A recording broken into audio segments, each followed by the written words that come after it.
Hey, everybody. Welcome back to C'est La Vie, the podcast. It's our podcast following our web series, C'est La Vie, written by me and produced by me. I'm also the lead actress, Kate. And I am here today with my co-host, Sebastian. Hello, hello. Welcome, everybody. And we're going to talk about episode 3 today, even though if you're finding Episode this... 4. Oh, we're going to talk about episode 4 today, which, by the way, if you are finding this podcast and you've been listening to it, you're actually on podcast episode 7, but you are going to listen to episode 4 about filming episode 4. And our podcast is about the making of. So for people who really love the series, yes, it's going to give them more. They're going to see interviews with the cast and all that kind of stuff. But kind of a behind the scenes look on how it was made, the process behind the thought process a lot of the time, and then the creative process, and how it got done. It gives a little insight to people that are filmmakers that want to, Laura and I want to provide a place for people to learn from our experience on this project, right?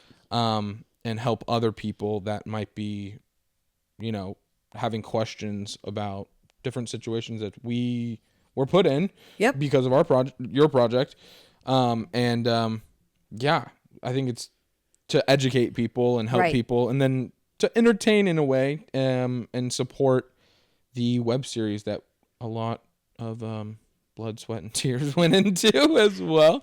For sure. And I think also I would like to open it up to say, hey, if you're watching this on YouTube and you have questions, put them in the comments. We will try to monitor that. Totally. And, definitely. But also you can contact us through vinciproductions.com. There is a contact sheet on our production website. There probably is one on the C'est La Vie website. I'm not really sure right this moment. I'll have to look that up. But or Instagram. Right. That's harder because it's harder for me to follow along. But we'll see. Maybe the DMs are open. I don't know. But it's that kind of like rapid comment, like that's sort of harder for me to follow along with. But obviously, an actual legit question through the website is easier for me to get that email and see. And will get answered the fastest. Yes, that would probably get answered the fastest because I don't have a lot of time to be on social media other than posting the things I need to post. That's probably a good thing. Yes. I mean, it's important. It's an important thing. I've got nothing against social media. It's totally important. I love watching TikToks. When you're an entertaining TikToker, hey, listen, I'm all about film, but I still like a good TikTok. Oh, for sure. Because I like... You get to turn your brain off. It's fun. Well... And it's at moments, I like the micro learning aspect of like these short videos that are informational. Mm-hmm. Like when it's, the dumb trends or whatever. I don't like that so much, but there are great videos on camera gear, on lighting, on editing, different little things that are 30 seconds long that I will learn from, and I appreciate that. I'm going to lead you to a friend of mine. It's not a close friend, more of an acquaintance, but when I was at Playhouse, another student, Nick Acosta, made a lot of great short films and put them in our festival. And he works at Warner Brothers now, I believe, but he has his own media company and he knows how to do FX. First of all, he directed and wrote some stuff like at the time we were at Playhouse that I did not understand how he, like, literally, I was like, how is he not like the next thing? Right. Like, how come people aren't seeing this? And like, he just was so creative, and his camera work was so thoughtful. It told such a story. And so he is unrendered media on Instagram and TikTok. And he does exactly that. He made, here I am talking about somebody else's project, but it did excite me because what he did was he did a police chase, and he used a practical car in part of it, but for all the wrecking of the car, it was all done in a models. So like if they, no way. Yes. So like they bought, a cast iron model of like whatever car they were driving, the Chevy, whatever. And then they used that, and they had a model of a police car, and they made the car they used as the practical look like that. Like, you just have to watch it. He did a helicopter shot where it looks like the person has just landed in a helicopter and is walking down the street with a briefcase. It's his wife, actually, who's the actress. And he used a helicopter from like a grocery store, like a kid's toy from a grocery store. Like and the drone, no drone, plastic helicopter that he hung. He rotored out the area he was in and put it in with the background. Like you have to do some serious FX work on a computer. Yeah. But watch his TikToks. I think that's for you. That's a good thing. But watch ours too. Watch ours. Yeah. And you can also watch the web series on our TikTok in smaller bite-sized portions, if you will. Right. And I would love to get to the point where maybe we're getting more practical learn from us videos out there. Not on C'est La Vie. No, just on Vinci. For sure. Yeah, because we have more than one TikTok, and Vinci does a lot of like exploring through Paris and showing you where films were filmed, and I love it. Yeah, so we do fun stuff like that, but all things film. Yeah, is Vinci. Yeah. So not just the C'est La Vie. So I think right now, though, we're talking about episode 4, which is Say Kate's Sister. Yes. This was a fun one. Yeah. This was Roe was the director. Different director. Roe was the director. Roe Moore. Yes. Fantastic. Super, super sweet. Very, very thoughtful Kept the woman. Set light. Very, very much so. Kept yet positive energy. Yet extremely professional. Yeah, not light like, oh, we're just messing around, not doing anything. Because then I don't think that's actually light. To tell you the truth, it feels chaotic. And then you feel uncomfortable because you're not sure what you're doing. Yeah. I think, for me. No, I agree with older. that, actually. I mean, maybe younger people I don't like the laxness on sets. I like efficiency. Yes. That's me too. On my own student film, short film stuff, it's very much right. What's the most efficient way we can get this done? Right. Not the easiest way. And a lot of time it's not the easiest way, but that's okay. Yeah. So Kate's sister, we have our character, your younger sister, Gia, who gets herself in a sticky situation. That's right. If you have seen the episode, of them in the that's sticky a joke. Situation. And and she's just sort of she's one of these people that Kate cares for her family and loves her family, but it's one of those situations where whatever the family dynamic is, that the sister just never really feels loved. It's never enough. Never. Well, the younger sibling. Yeah, which is funny because the dynamic's opposite in my family. Yeah. I feel like I am the youngest, and I feel like it's the older ones who often feel slighted or not paid attention to or not loved, whatever it is.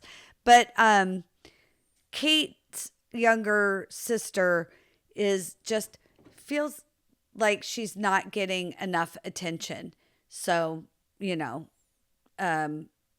she comes over to spend time with Kate whenever, just pops in and unannounced, looking for her attention. Yes. And yet Kate's not really available to give it to her that day. She's in Kate the middle has of very minimal attention to give. Right. She's throughout the project, throughout the season. Yes, because too many people need it. Yeah. That's why. There's too many people.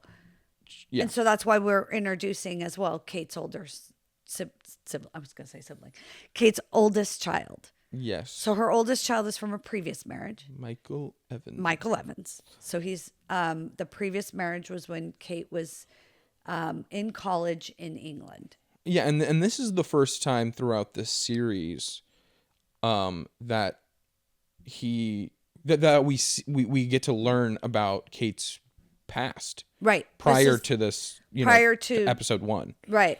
So now you're getting a sprinkling of her past. Not it's a lot. Very interesting. Not a lot. You're getting just enough. You understand that she has a son that's in his late 20s. That lives in England. and does not live with Kate and Olivier. I think to many that is quite intriguing and want to know more. I hope Why so, because it's is all he coming. in England, and why is I'm he so not much? going to give you all of it now. I know. Right. But it is definitely one of those things where I found myself. Tell me about that. Tell me about that. So no, that it's really interesting that that you as the writer waited till episode 4 to kind of introduce this aspect of Kate's life. Maybe just briefly as writer Laura, Why did that happen? Why did that happen?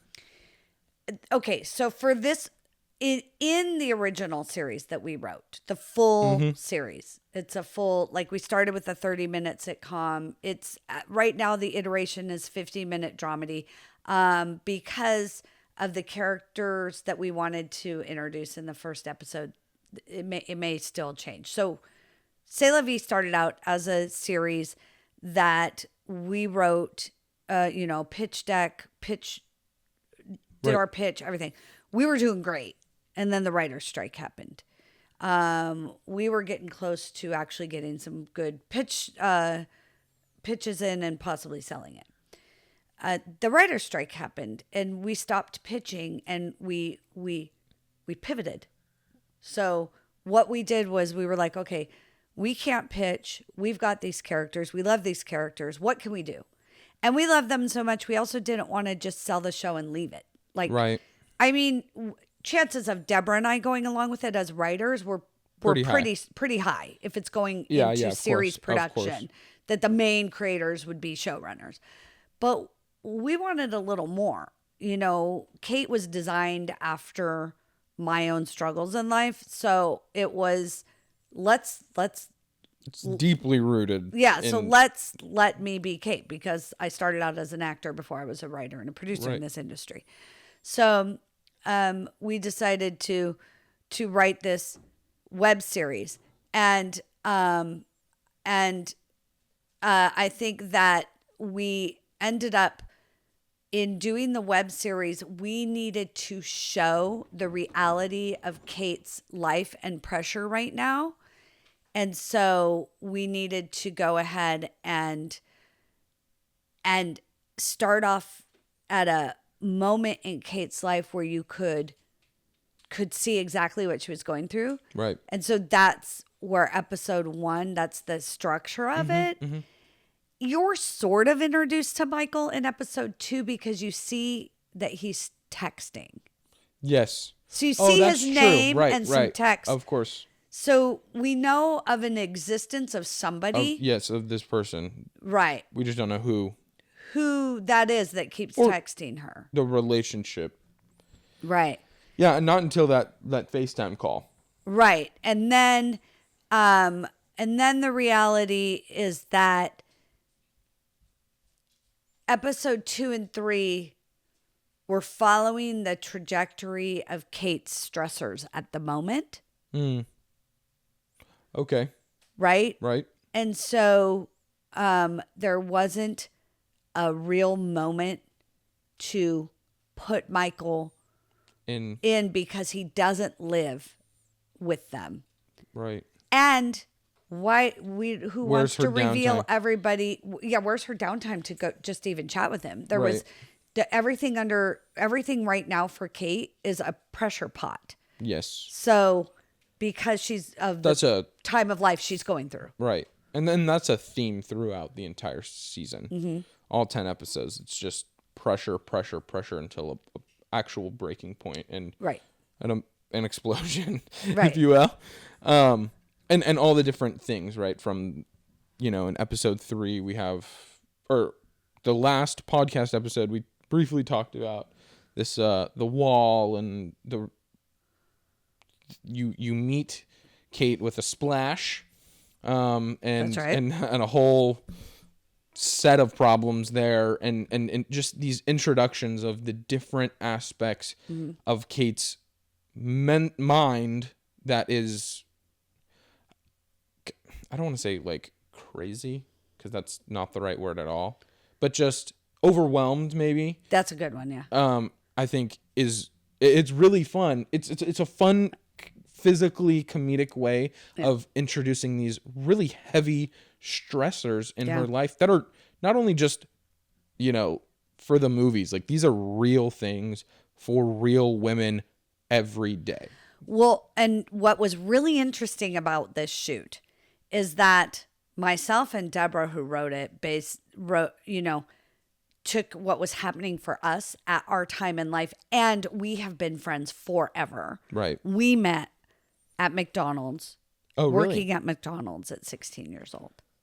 I didn't know that. Yeah. You can, if you're listening to this, you go listen to episode 1 and 2 of the podcast. And you can meet Deborah. She's fantastic. Yeah. Lives in Portugal. She's great. So we've been best friends. We always joke, we're like, we've been best friends since we were 16. So like what, 10 years? Yes. Sure. Yeah. So we've been best friends for quite some time. And we've been best friends for longer years than our age was when we met. How's that? Oh, there you go. So formative years, marriages, births, children growing, just massive stuff. Life. Met as single teenagers, and then what happened in life. So we've been through a lot, and we wrote from this perspective. And then our key champion player to come on board was Renata, also the same, also similar in age to us. And then Lawrence came on as a producer because he was in our little, we have these kind of creative Monday coffee meetings most of the year. We haven't the last month or so, but we have these little creative coffee meetings on Mondays that turned into our pre-production meetings. And Lawrence is closer to our age too. Not quite, but closer. Yeah. And so what was funny is our subject matter is that of things that really afflict a middle-aged woman, but our whole crew is in their 20s. Yeah. Yeah. Yeah. And most of the cast was in their 30s. Yeah, younger. Or 20s or 30s. So it was like that was kind people of were coming on. That's point. Part of it, right? But it's also like people coming on not understanding. There was definitely. I thought it's funny to talk about these subject matters. It's like even on the podcast on this. Yeah. You're so much younger. We're coming from a totally different time in life. Completely. And that was kind of why we wanted to do the podcast as co-host, right? Was totally different perspectives on life. Yeah. Totally. But together in this art that we love, that is, you have to be. That has no age limit. Precisely. It has no bound. You don't have to. Francis Coppola just announced just won at Cannes Film Festival. He's like 92. No, he's not. He's old. I don't care. Francis Ford Coppola is maybe 80. He's old. Is he? He's just Scorsese's not young either. And he had Killers of the Flower Moon 100%. last year. No. I'm not knocking it. I'm saying is it doesn't matter. They started in 85. 85? That's pretty much 90. I'm just kidding.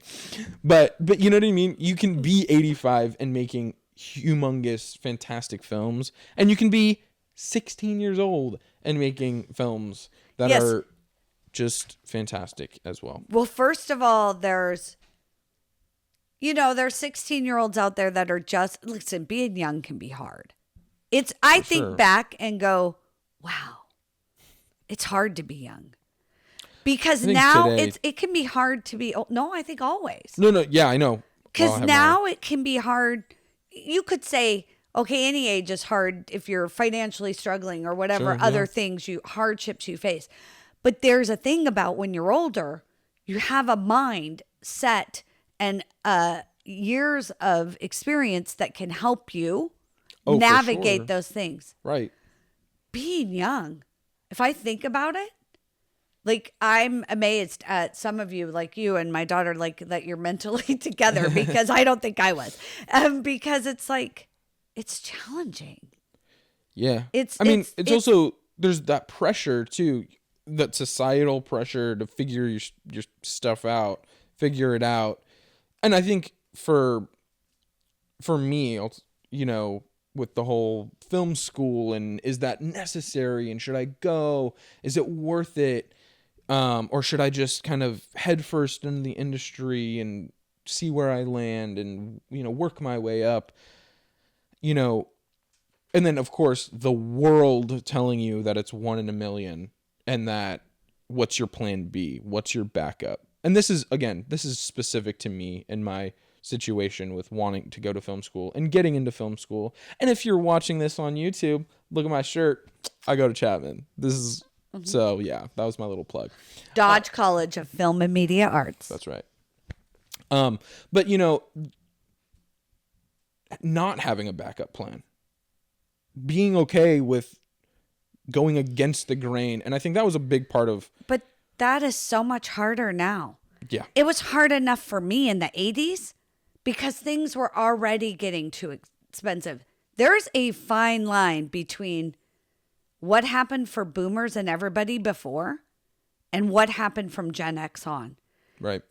Excess started happening in the 80s, which is my Gen X when we grew up. Right. And it's a different pressure pot. So you could say figuring things out nowadays is life and death. The chasm between being poor and being rich is so distant. There's no middle class left.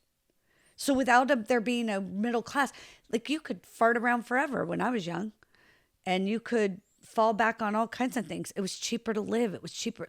And I'm not even talking, okay, but then wages were cheaper, but you could live off those wages. Right. You can't, listen, they increased the minimum wage and yet people can't live off it because the inflation just keeps going up with the increasing on the minimum wage. It's hard. It's hard. So I feel like that pressure for you guys to make a decision is way harder than I had it. And I can speak on this for quite a while because it just feels very, don't follow your dream. Don't chase your passion. It feels very much, it's too chase risky. the money. It's too risky. It's too risky. No, high risk, high reward, but it's like they're trying to make it feel like it's not high reward, even though it is on so many different levels, not just even the physical world. It's like emotional, mental, right. Spiritual even. It's like significantly deeper than cash. Like that doesn't matter. I don't need So we're to telling you we're chasing our film dreams and there hasn't been any money involved. So what that means is there's a chance that you will share it. Yeah. You know, that's the whole point in why we're doing the podcast, why we're doing the web series, why you wrote this is to shed light on this,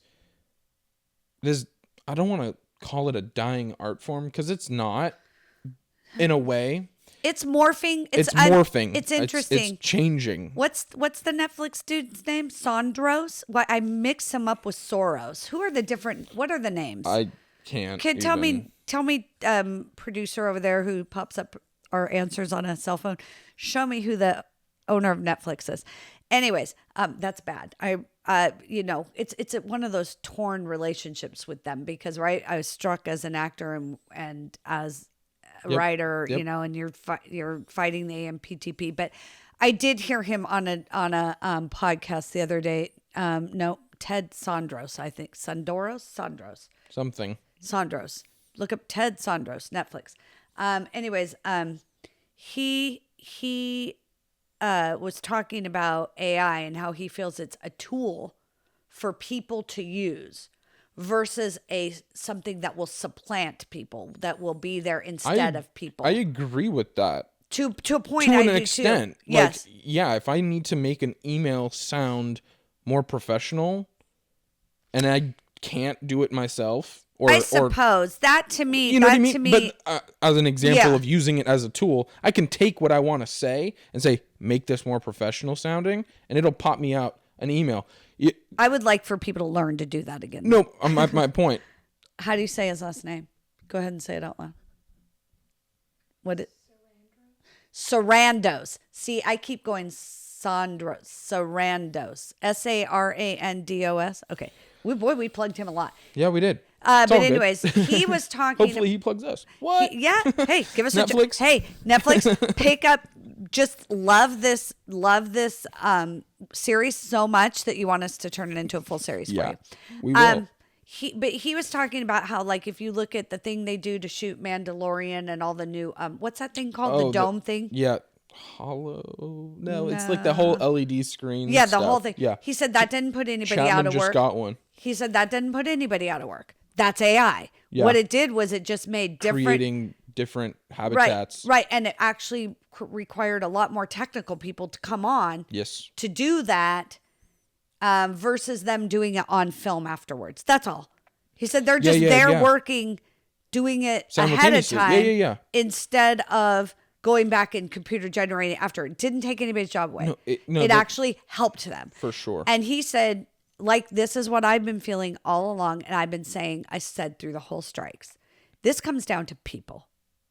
Yeah. If you want to see AI generated people on screen, and that's what you buy the ticket for, and you like scripts and songs that are written by AI, there's nothing I can do about that. But I believe in people more. I believe most people want a really good movie. They want to watch something that they connect with, be it super big, bright comedy like Barbie, or Killers of the Flower Moon. Loved both those movies. Loved them. Yeah. Loved them. Totally different vibe, done in a different way, but both written by humans, performed by humans. I love that none of the Barbie set was CGI. It was all practical. They built it. And here's my fun fact about Barbie. And they built Killers of the Flower Moon in a town. Yes, they did. All practical as well. Yes, they did. So amazing. That's Scorsese, Greta. They are fantastic directors. Well, and Scorsese has it's Sissy Spacek's husband. Yes. That he works with all the time. Yeah. Why do I forget his name too? God. I know. I don't either. I don't Anyways, know his name. he's been making sets in the industry since the 70s. Yeah. Yeah. Here's my fun fact about Barbie. This is a fun one. Hi, Barbie. Hi, Barbie. Hi, Ken. Barbie, the amount of pink on that set. Yeah. Pink paint. Yeah. Put the world at a shortage of pink paint for about 3 months because of that production. The amount of pink paint they used on the set of Barbie put the world at a shortage of pink paint. Random fun fact. Look at the power Barbie had. Yeah. Wow. Changed the world. It did, but it made Republicans mad. Well, no, just a certain older male. crew. Yeah.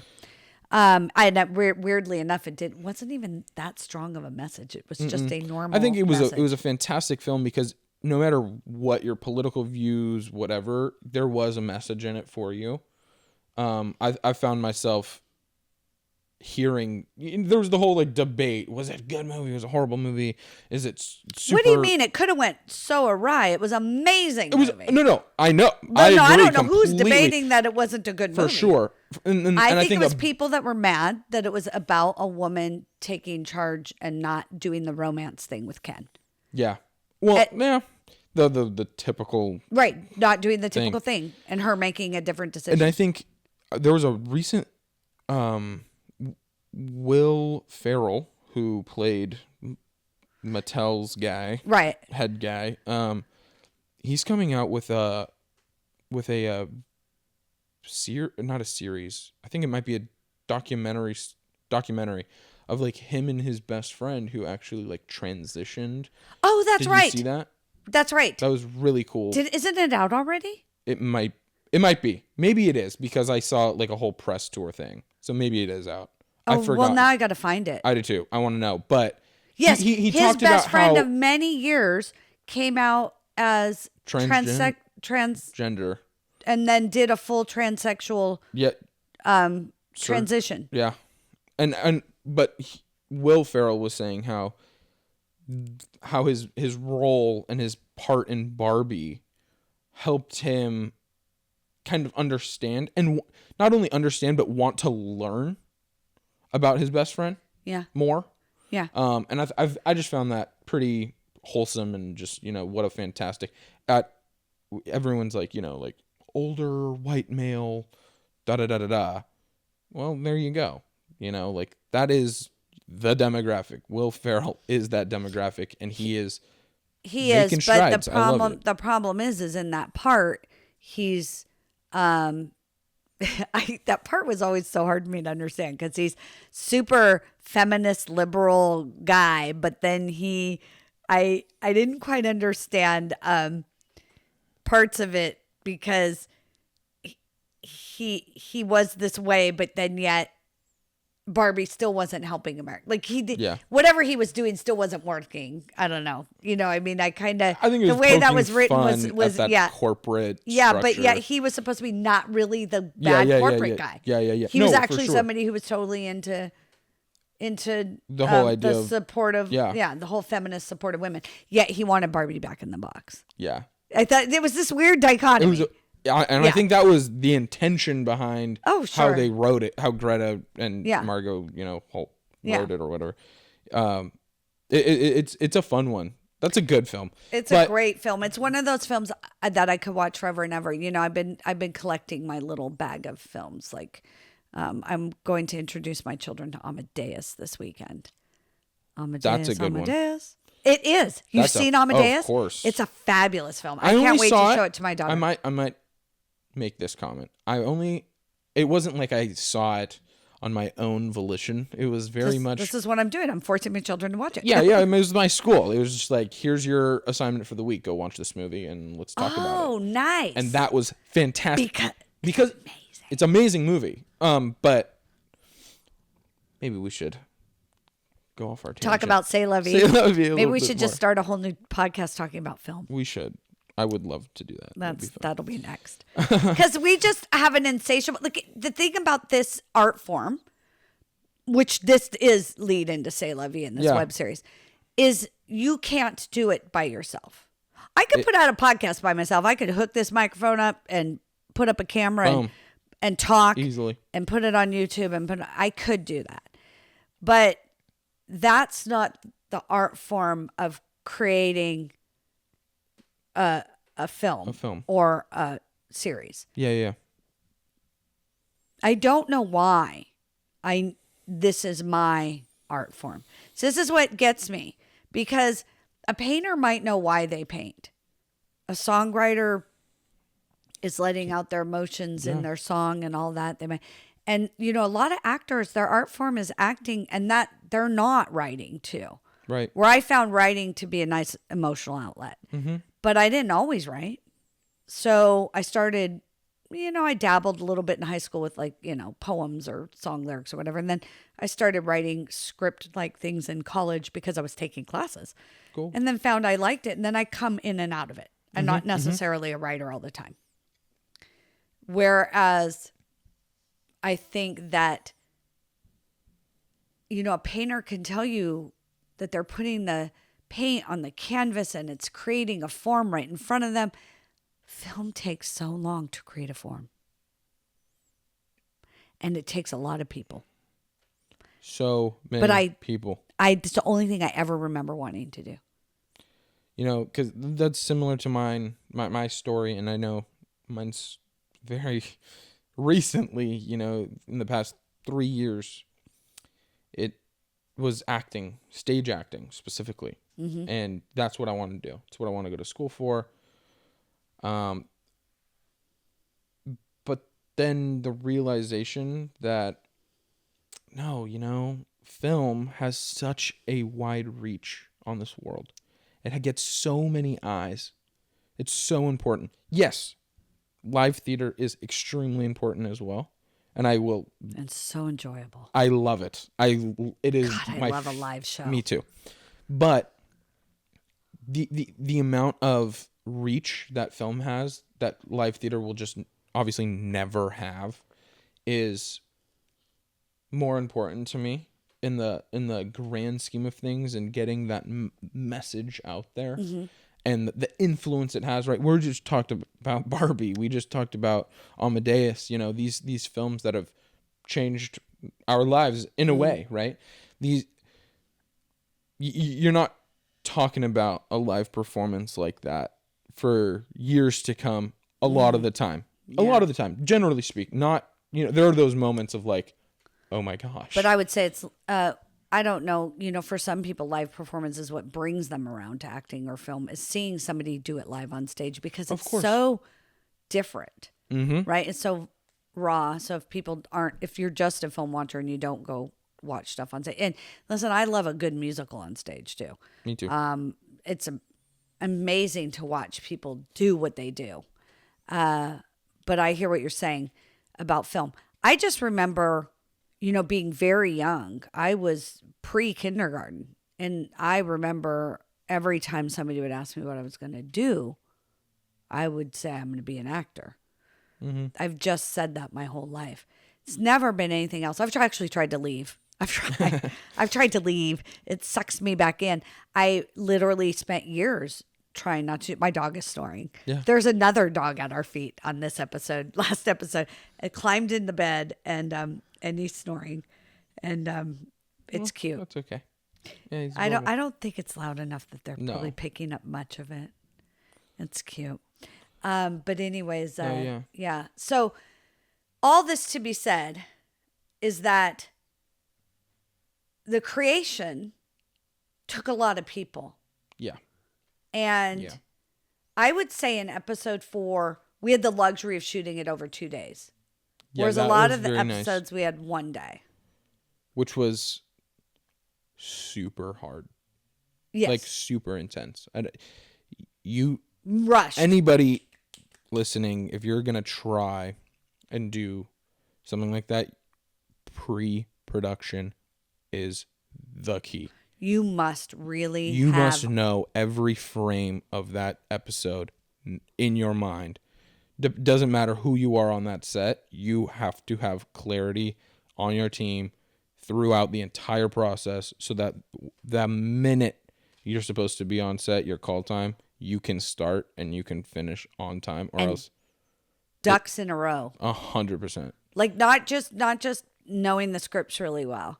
So here's one thing that you got to think about. So you're getting your director and your actors and you're getting them scripts, but your key lighting person should have a script. Everybody should know what's happening and what scenes are being filmed that day. But it's not even just that pre-production. It's the pre-production. Okay, we're going to do this. What are we going to shoot on what day? And why is that our schedule? Right. And how are we who do we need that day? And what props do we need that day? What location do we need that day to pull this off? What costuming? And there's no way without a lot of pre-production you're getting that done. Especially, I was making something on set that day, right? The character was making something. I needed all those supplies. I needed to be able to pull off the full gag that happens in that. You needed the pieces. You needed to make sure we rehearsed the day before how we were going to shoot it that next day. Like, you need all that. Yeah, and I think for this episode 4, I was pretty much just the AD, right? First AD. And even if you're to direct something, meeting with your AD, your lighting before the day begins. I was talking with our director for episode 4, Row. I think we might have spent a combined, 4 hours the night before, night before, working through it, talking through stuff. Her vision, of course, so that I have a complete and thorough understanding, so that on the day when we're shooting, I can talk to our team, right, and convey the message. And the big thing for this was that she asked, "Who do I have that can be an AD?" Right, and I said Sebastian. Now, previous director wanted an AD, did not bring on her own AD, had access to people, but didn't actually function the person as a true AD because just wanted on set that day to say, this is what I need of you, versus doing those pre-phone calls. Yeah. And that time. Right. And not really kind of be more of an island. Mm-hmm. Unless like really involving the others in a meeting beforehand. So that's a good lesson learned. By having this different director, we for sure saw a different way that could be approached. when directing and shooting. Right. It was great. I think that was a big takeaway for me. Obviously I was in the hot seat as first AD on episode 4. But the hot seat, and not in a bad way, in a fantastic way. But I think my personal big lesson learned, my big takeaway from episode 4 of the web series was communication and planning.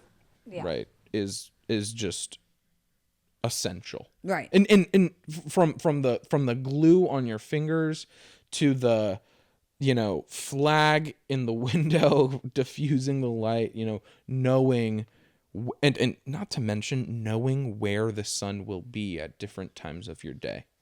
That was something that I learned in episode 3 with Aaron as our DP. He had sent me a shot or a plot where he had plotted out where the sun will be, and that I then used for the rest of the project as well, because it was fantastic. And there's actually not only did he do that, but there's programs out there and stuff. Oh, for sure. There's stuff out there that help you determine, so that when you need to do a pickup, like let's say 3 months later, and the time has changed, or you've gone through, time change or whatever, I have to shoot it at this time of day. Right. So, we have an interview for this episode. Yeah. Our Sabrina Godsey, our Gia, Kate's younger sister. You can listen to the interview next. She was amazing. She was fun. Fantastic. Yeah. She really brought Gia to life. The other thing I would say for me on this episode, lesson learned, is that I really had a specific way I needed this argument to come off. And while I loved the director and she liked to do certain things to play, her way for me as an actor was not really working for me. And so overall, watch the episode. Overall, the episode's good. It's not the argument I wanted.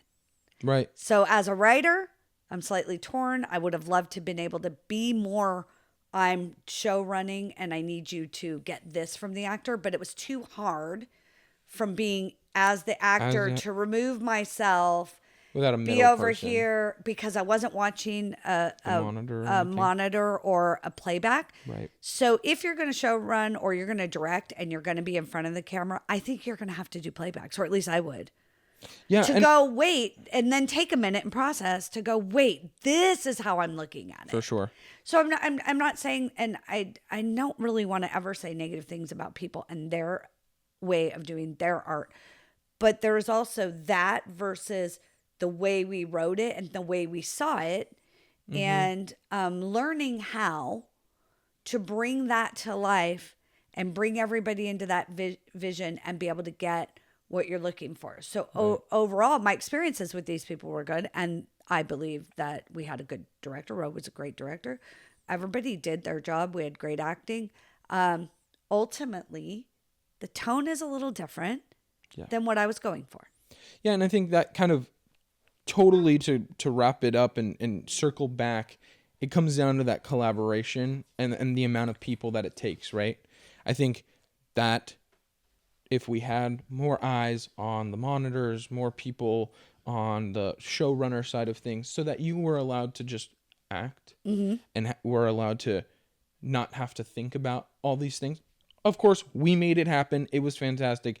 You and were it's fantastic. Still a good episode. It's great. It's great. But, again, what our previous conversation within this podcast was talking about how many people it takes to make something like this, come off, if you will. And I think that it's a perfect example.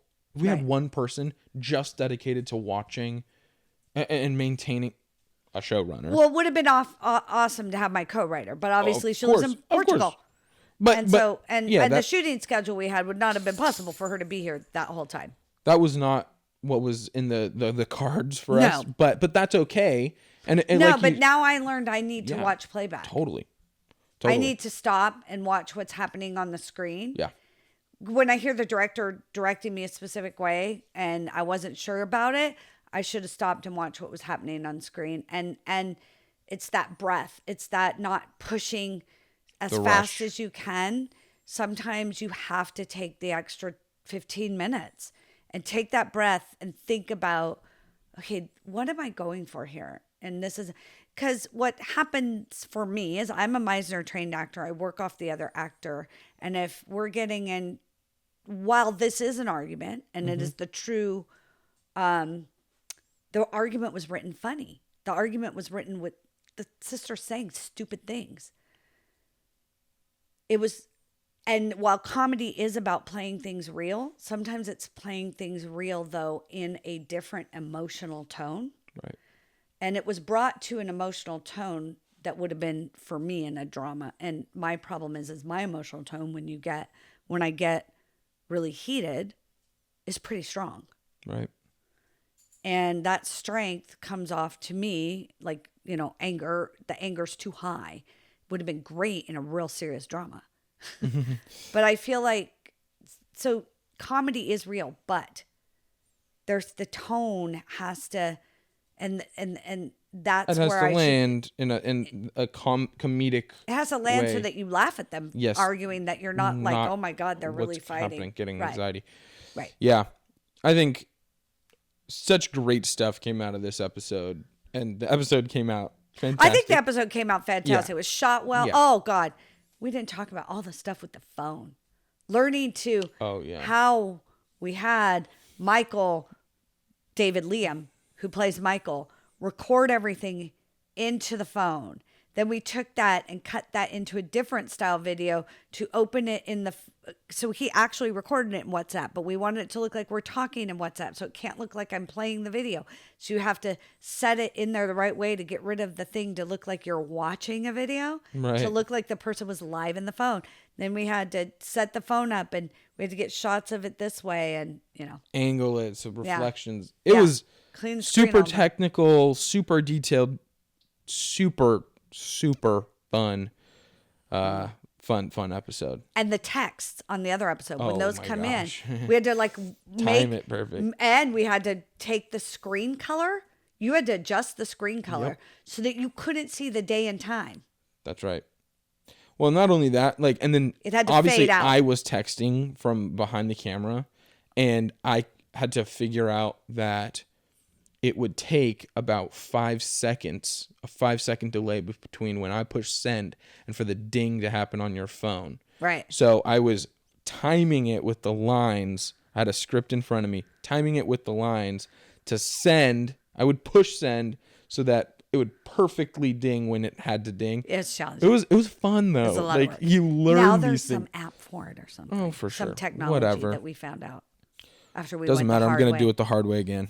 Anyways, we'll have to do a tutorial on that. Honestly, that was a cool one. Yeah. That was a cool. All right. There's a TikTok. I think we have to wrap this up, Yeah. but we could talk about it more in another. But episode.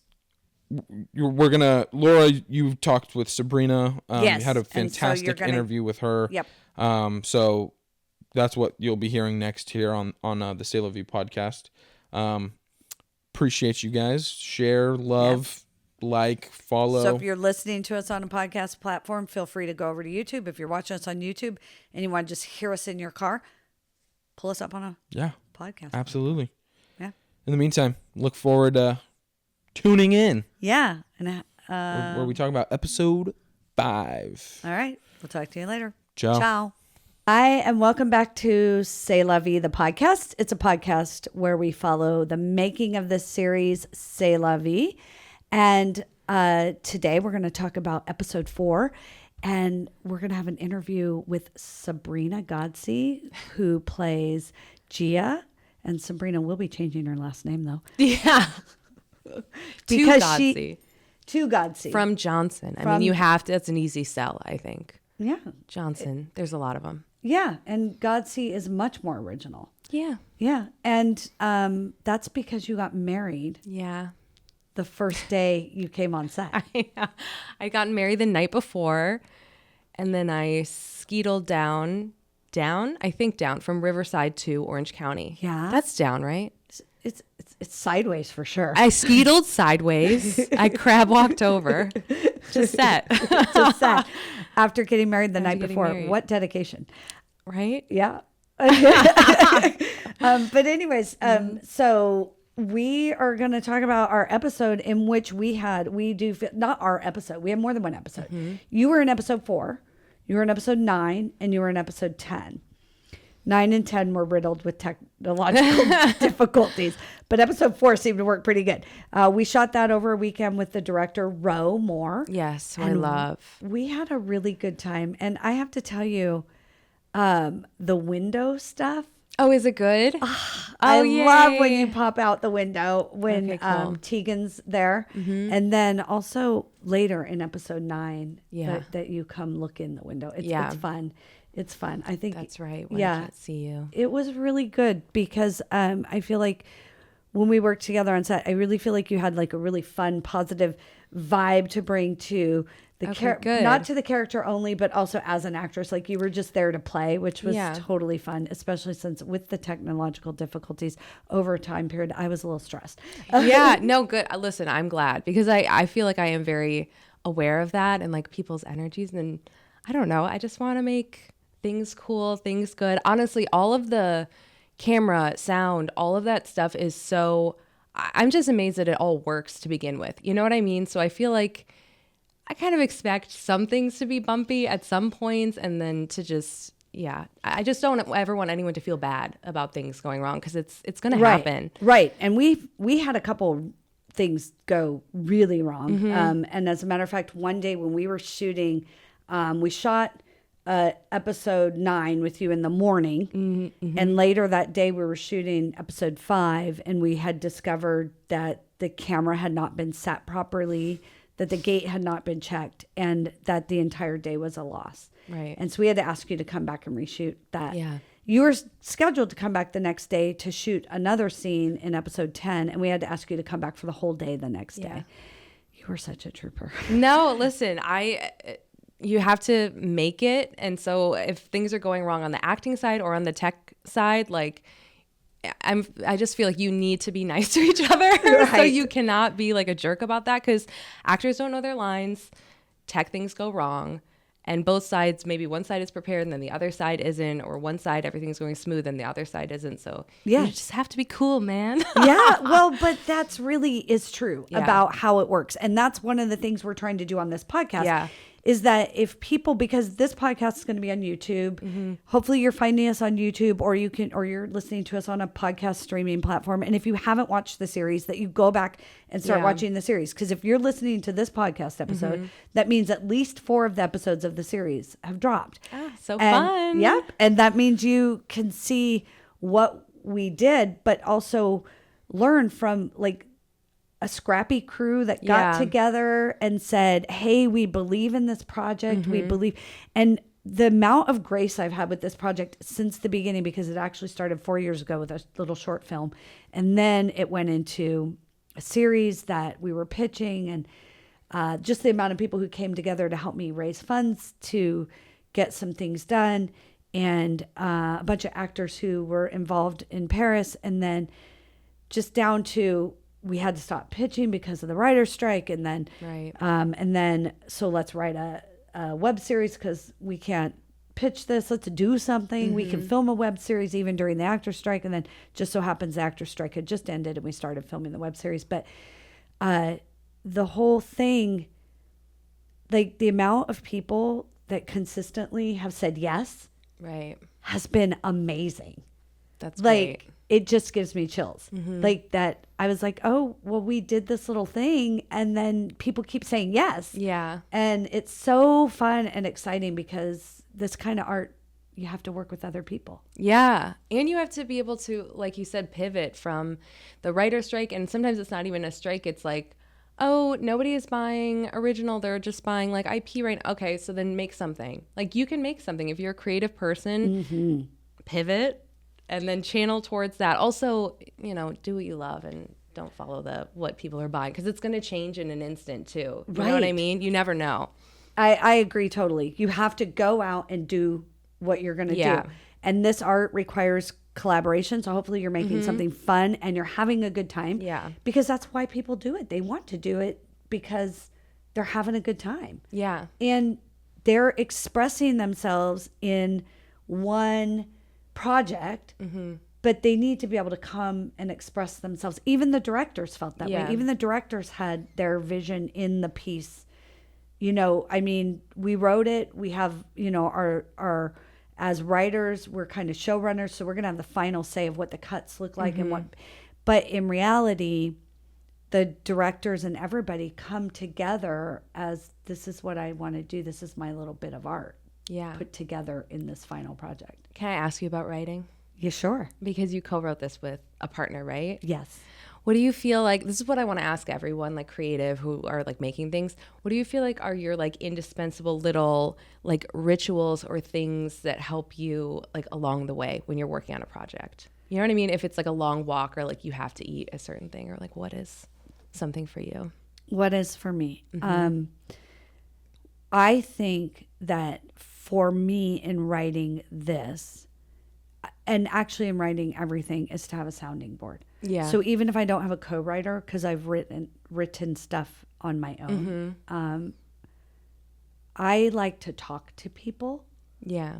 And talk about what the scenario is, what I'm going for. I might create a synopsis off that, but I would say my best writing has been, I mean, I actually did recently I did about 15 pages on a film that I think is really good. Oh, that's exciting. And it's nothing like this. It's dramatic and it's a bit of a suspenseful thriller. And oh, I love a thriller. And that, me too. Yeah. I just eat them up. A thriller's good. I don't like horror, but a thriller. Same. I can't. Yeah. Well, horror, I'll go, but I'll be like, my eyes are closed half of the time. Movie. Yeah. So, but with that piece, I feel like what really got me going was really talking certain things out. And then suddenly there was just images in my head that I could relate to on page, how I would want to see those people. But with this piece, in writing this piece, I wrote it with my best friend. Oh, that's amazing. And she's been a writer much longer than I have. She started, I mean, in reality, I've been doing some sort of writing ever since high school, but she really like went out into the field. Right. And she was writing like articles for magazines. We just did a podcast with her. You can go listen to it where we talk about our writing process. Oh, fun. And, you know, it was back to the days when we used to hang out at the Roxy and the Troubadour. And she'd be reviewing bands for little band magazines. And, you know, we're talking, it's the late 80s and we're on Sunset Strip and we're like hanging out, listening to bands. And she's writing articles about them. And so I think that for us, a lot of the ritual is talking about not even necessarily the thing we were trying to write that day, but it's just a generalized talking about life and the things we find that are funny and making fun of things. And then because we're trying to write comedy, and then being able to translate that as we go, okay, we've been chatting for, you know, an hour. Let's get to work. What do we need to do today? Okay, yeah. So the character, we're trying to, what's going to happen in this episode? And then we might come up with somebody and that might lead us down a rabbit hole of talking about anything and everything that's not necessary. And then after we get off the call, I can sit and write the actual dialogue and things that happen for the character, because I just put myself in a world where I'm there. I do also think for her, she always talks about she loves to take a shower. Oh, really? So she loves to go take a shower because she has 6 kids and it's quiet. Oh, wow. 6 kids. That is amazing. Triplets. I said it. So. Oh my God. Two sets of triplets? No, 3 kids and then triplets. Got it. Oh my gosh. So gosh. she has 6 kids. But for me, anything, a walk or anything like that can also help.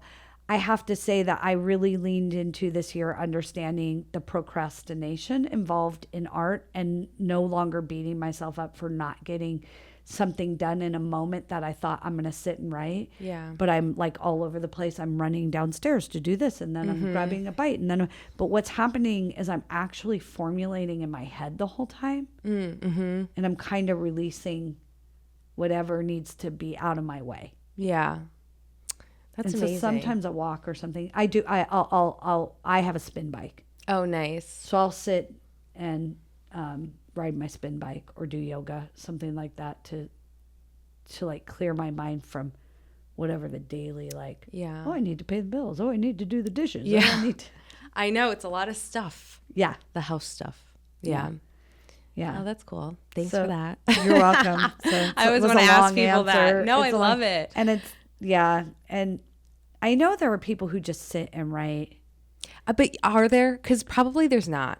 Because I I think- feel like the answer is I mean, I haven't asked a million people, but no one has been like, I just sit and write. So- no one said that. I think I heard. So there's a great podcast I listen to Okay. called Script Notes. Okay. And it's with John August and Craig Mazin. Okay. Two big writers in this industry, both really big parts of the WGA.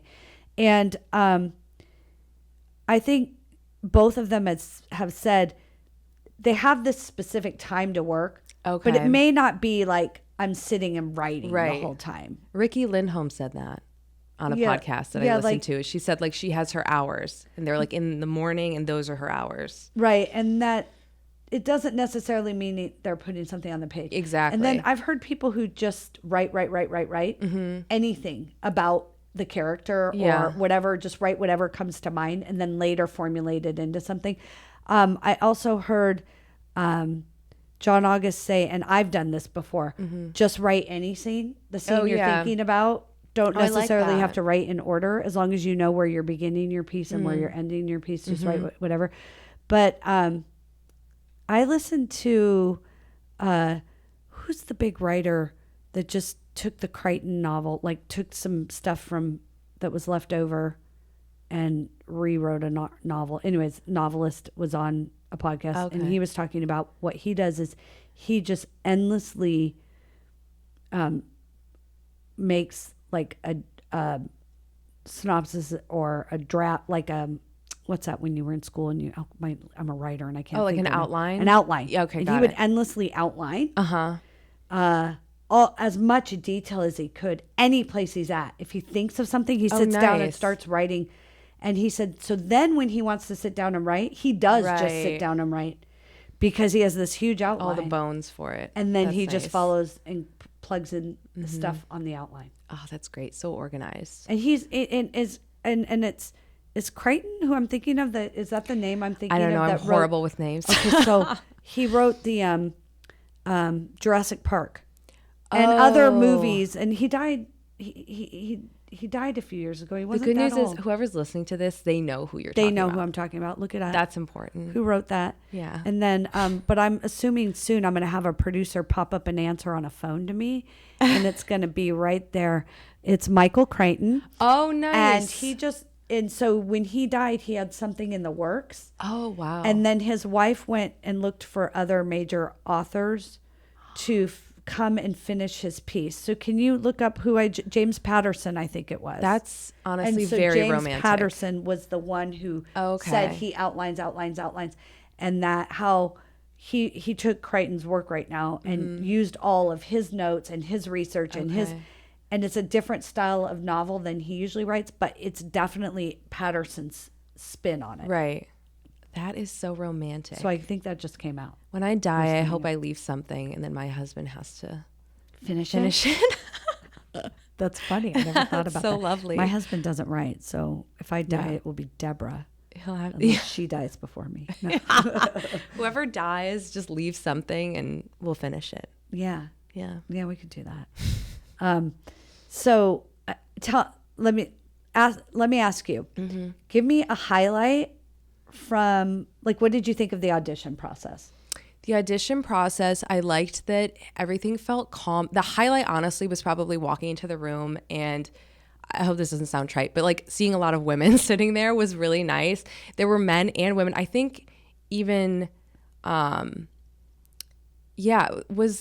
We had 2 men and 3 women. Two men and 3 women. Yeah, that was just nice. I don't know. Yeah. That was lovely. There was myself, and I read with you, and Yeah. and I was obviously the writer, Yeah. and producer, and then there was the director who was a female. We used all female directors on this shoot. Yeah. And then there was my daughter who Yeah. also is in the series, but also helps and does a lot of A million things. Yep, scripty, and right now she's directing and producing this portion of the interview portion of the podcast. And then there's those were the 3 women, and then we had Sebastian, Yes. who is my co-host on this podcast. We do a whole segment on that's each fun. each one, breaking down the episodes.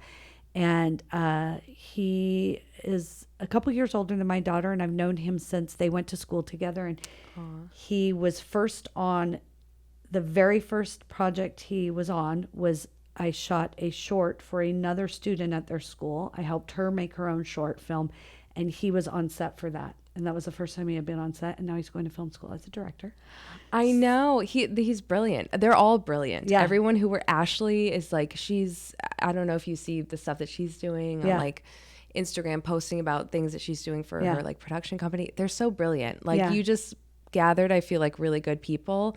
But yeah, at the audition, it was just nice to see like women, and it was nice that you were there too, because I didn't know if you were going to be there. But yeah, that was really lovely. Yeah, because we could have just stuck you in with the a casting director. Totally. Or something, Yeah. which I don't do. So when we do breakdown, because I've cast shortly before we started this series, Renata, the director who directed a decent part of this series, and then you also experienced Roe and Fitz. Yes. So you were somebody who experienced all 3 female directors. Yeah. Oh, that's very interesting. They For all your have episodes. such different energies, styles. such different styles. Yeah. Yeah. Can Fun. learn from all of them. Yes, For sure. and definitely. I think they all brought something interesting. They all had, I don't want to say strengths and weaknesses, but they all had like the lane that the way they did their directing that was their strength or what they brought to it. Yeah. And it was definitely different for all of them. Yeah. And Lawrence was in the room that too, and he's here too. He's a producer, and he's also was our sort of craft service producer. He was like our Lawrence. We need help.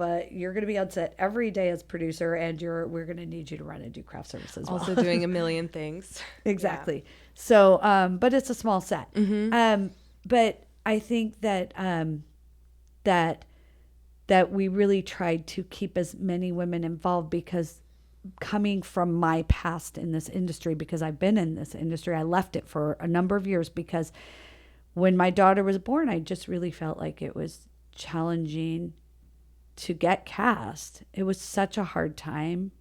Not as bad as it was the few years before that. And then in the 90s, I felt like like we literally heard stories about people like Weinstein and all that kind of stuff. So it was hard to get cast, and it was just challenging. And I was just ready to quit. And then ultimately, though, my heart never let me quit. Like every year I'd sit there and watch the Oscars or watch new films come out going, where am I? Yeah. Why am I not working? So, but we knew from that experience of always being on sets with mostly men, Totally, that we wanted to make a difference and have it mostly women. And as a matter of fact, a number of the parts we wrote, we literally didn't write any kind of description of the person. Okay. And so when we cast, Renata and I had worked together and did 8 commercials the year before we did this.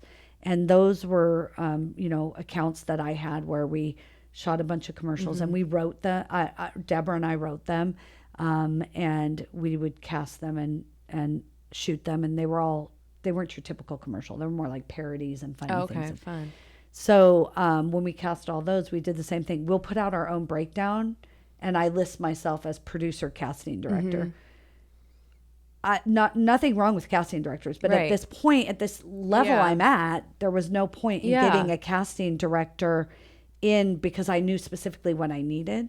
But that's why I write a lot of parts where it's like, I have an idea of who this person is, but I'm not literally going to say, blonde, blue-eyed, brunette, Right. Oh, whatever. yeah. I'm going to let everybody, you don't need to be 5'10". You can be 5'1". Like, I'm going to let everybody The heights come in. kill me unless there's really some reason and you're in a kick line on a casting notice or something. It's like it's like, well, I might be wearing heels, so who knows what height I'll be. Like, what do you care? It's so silly. It is. The only time we cared was once we cast Teegan. Mm-hmm. That actress is a little bit on the taller side. She's not Right. 6 foot or anything. Yeah. So we knew we couldn't cast a guy that was 5'9", 5'10". We needed somebody a little bit taller than her. Yeah. We felt it didn't Yeah. look.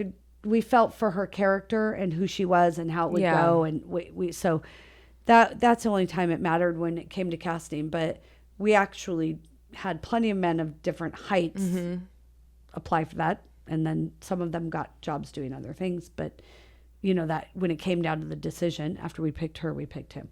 So I think for Gia, we went into this and we didn't even put a breakdown for Gia, I don't think. Did we?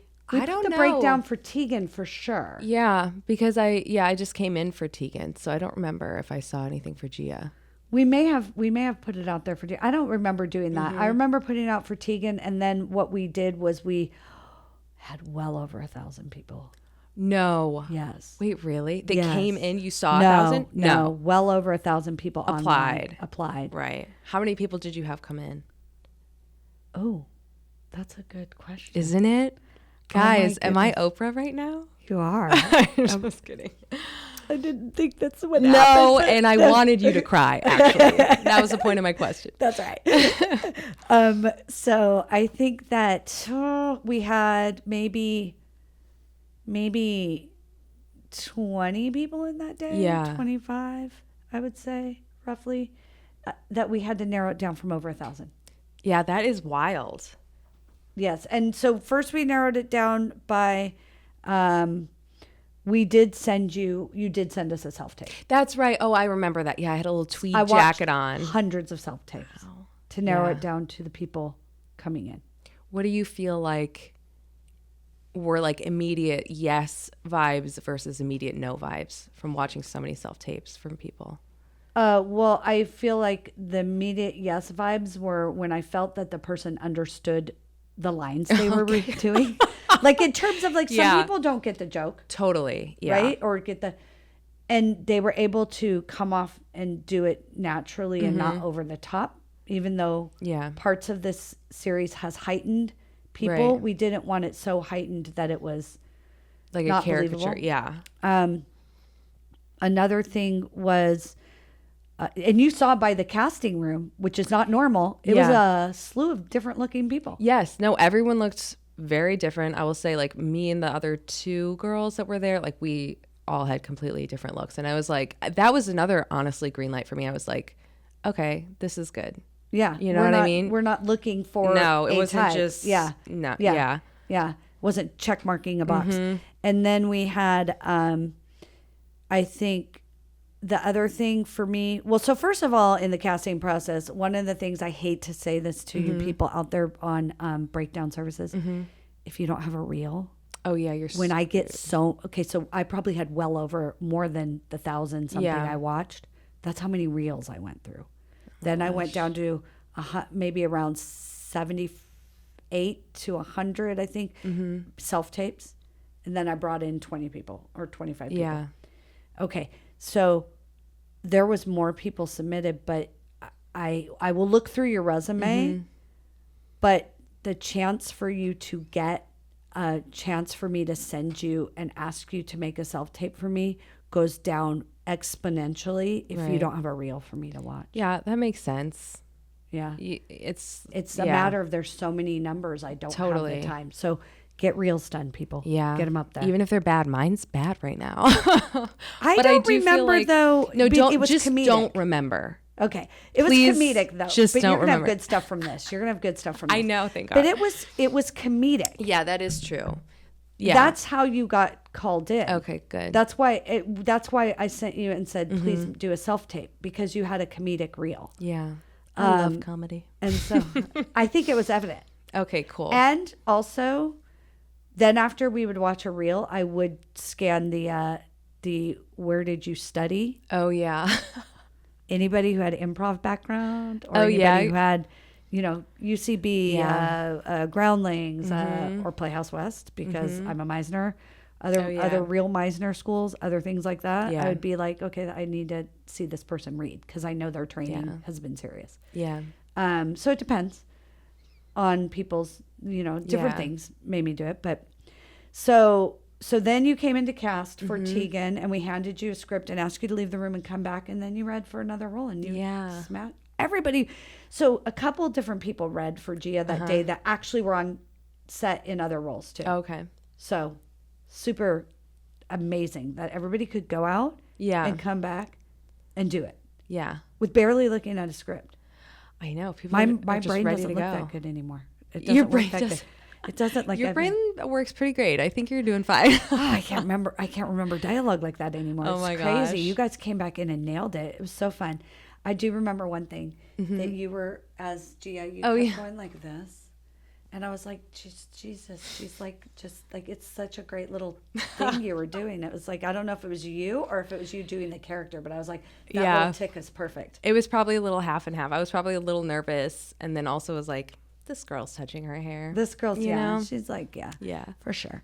And so then you were in episode 4, and episode 4 is the two sisters having an argument. Yeah. Yeah. And then episode 9 and 10. What was your highlight? My highlight, that's hard. I feel like it's like, I don't know. Maybe I don't think I like people that much, but it ends up being people. Like, everyone was nice. Everyone was kind. Like, literally every single person on the crew, like, we follow each other on Instagram now. You were so sweet and nice. I really, really loved working with Ro. I loved working with all the directors, but I feel like Ro and I really spoke the same language in a really nice way. I don't know. It's hard. Yeah. I don't know. I couldn't just everyone was nice, and that was the highlight, so this really. is the thing. You like nice people. Yeah, I do.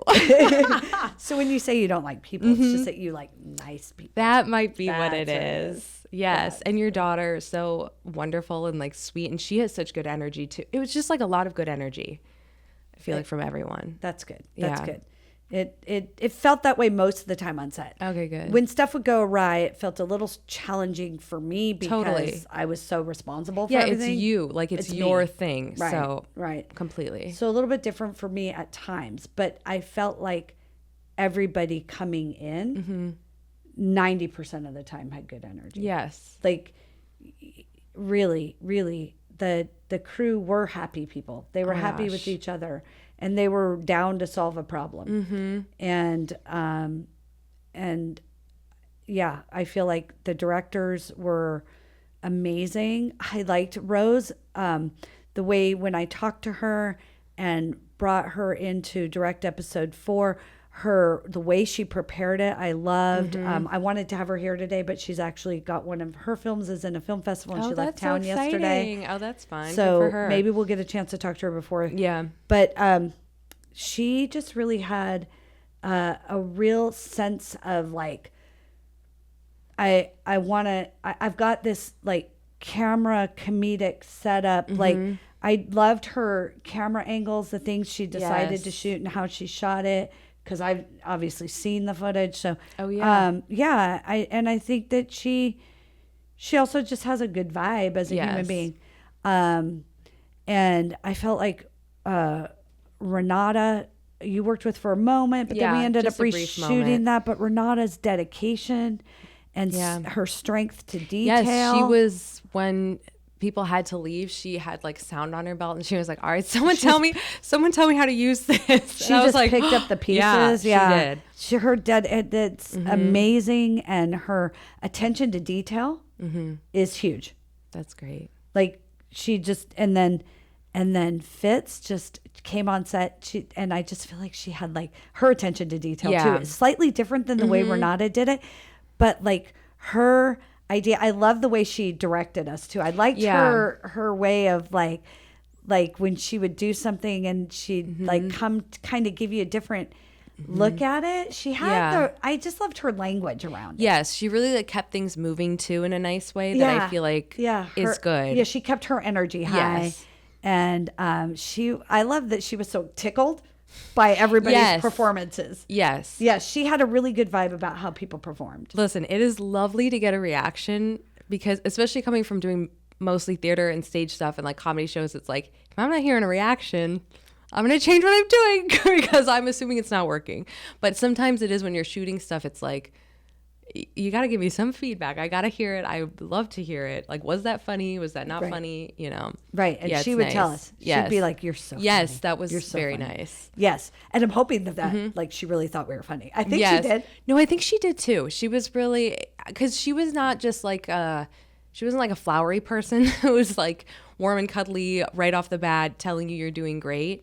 It was like after we started doing some takes, she was like, oh, you guys are actually good. You guys are actually pretty funny. This is actually funny. Good. Yeah. Well, she came on to it having seen all of my stuff. And she had already decided that, according to her, that I was funny. Yes. So, she didn't know if I was yet. She had never seen you took before. her a minute. Yeah. She needed, and then she really fell in love with you. That's great. Yes. Good. Yes. She really liked what you did. Well, I think we're about done talking, unless you have something you want to bring. You know what? I'm going to tell you a shooting highlight of a scene that just popped in my head.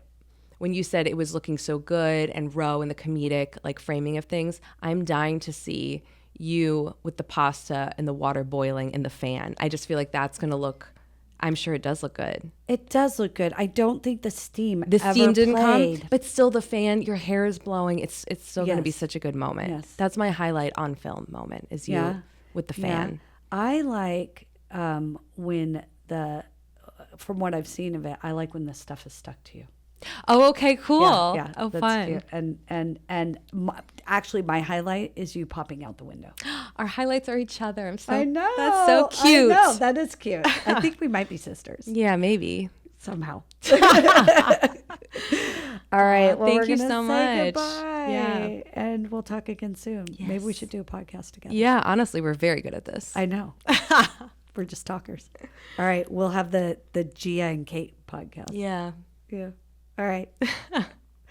Thanks again, guys. We'll see you next time.